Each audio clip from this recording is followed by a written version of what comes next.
So today I would like to talk to you about transition planning and are the appropriate services being offered. I ask this because in 2001, approximately 2/3 of parents reported that they were satisfied with transition services for their children, and this will be referenced at the end by Aaron and Loprest. But I think that number could be higher. And so what is transition planning? Well, Public Law 94-142 was originated under President Gerald Ford in 1975. We now know this law to be IDEA, the Individuals with Disabilities Education Act. Under this law is the idea of FAPE, or a free, appropriate public education. In 1980, FAPE was required for any student aged 3 to 21. Now, under IDEA, transition planning is required for any student with an IEP that reaches the age of majority. And this can vary from state to state. For example, in Oregon, the age is 16. In Indiana, the age is 14. And I'm glad to see that Indiana is starting younger.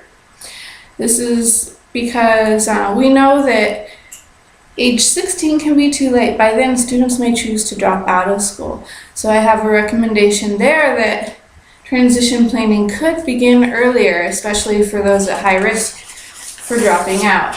Another recommendation is that for students 18 through 21, a free education does need to be offered, but often school districts will house those students past their senior year on a separate campus. So there are pros and cons to each. If those students remain in their high school past their senior year, they may be labeled as super seniors. So my recommendation is that it should be a choice of the student if an alternative campus is offered. Do they want to go there or remain in their local high school? Because after all, an individualized education program should remain individualized. So let's look at transition planning. I find that it has 3 steps.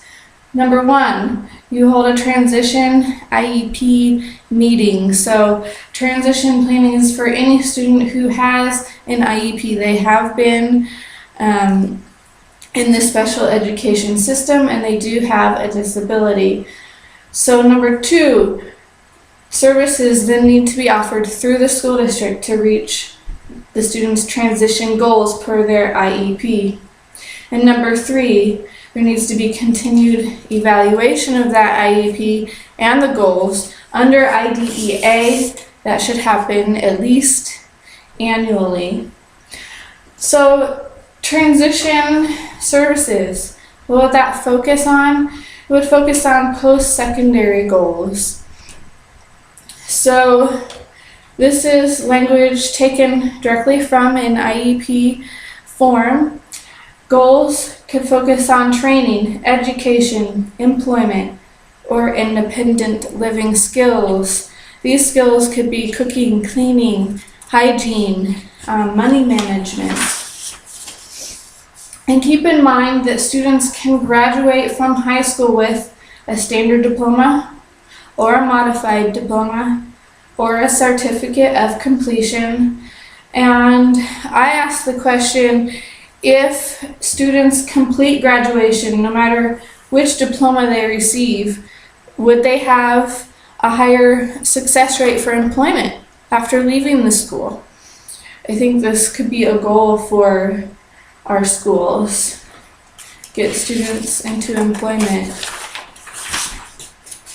So according to this compendium report, it's put out by the U.S. Department of Education. According to the 2009 report, and it's referenced here, you'll see that at the end, the quote dropout rate for students with disabilities was not measurably different from the rate for students who did not have disabilities end quote. So that tells me that the schools are doing a good job of keeping their students, special education students, in the schools up until graduation.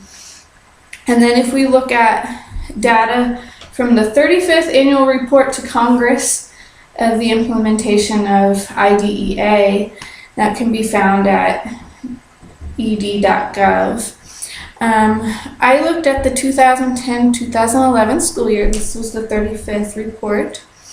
And this data is collected and calculated for any student identified as within the special education system as defined under IDEA. So students ages 14 through 21 were considered for this report. And I looked at data concerning the exit rate of students, those who did complete high school with any of those diplomas that were shown, versus the dropout rate.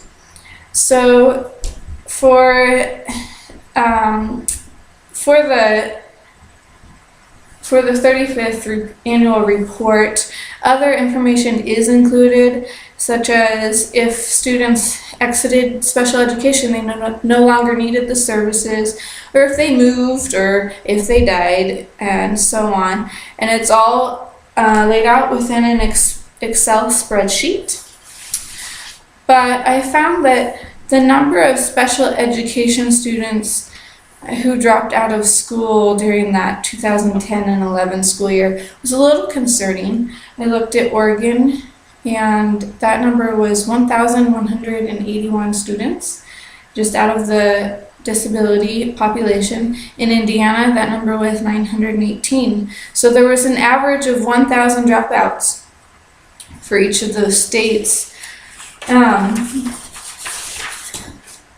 But there is a parent survey that is sent out after students exit their school for whatever reason.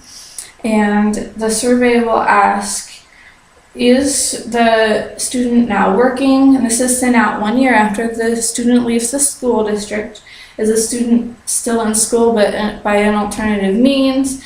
Is the student in a training program?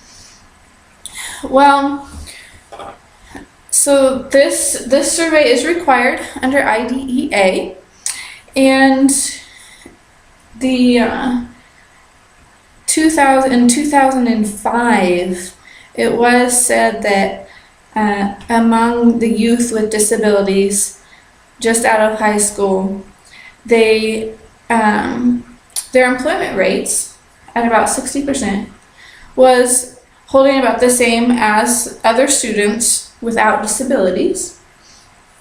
So the survey could show that students, about 60% of the students, they were working, and that was comparable to students who were not in special education. So I feel that transition planning and services at that time, in 2005, were doing a good job of helping students transition into employment. But what about students who had goals focused on life skills? It's pretty hard to ask on a survey how students are doing with life skills such as the money management and the personal hygiene. So that is hard for us to judge. And finally, I have the list of references here if you would like to get more information about transition planning and transition services in the public schools. Thank you.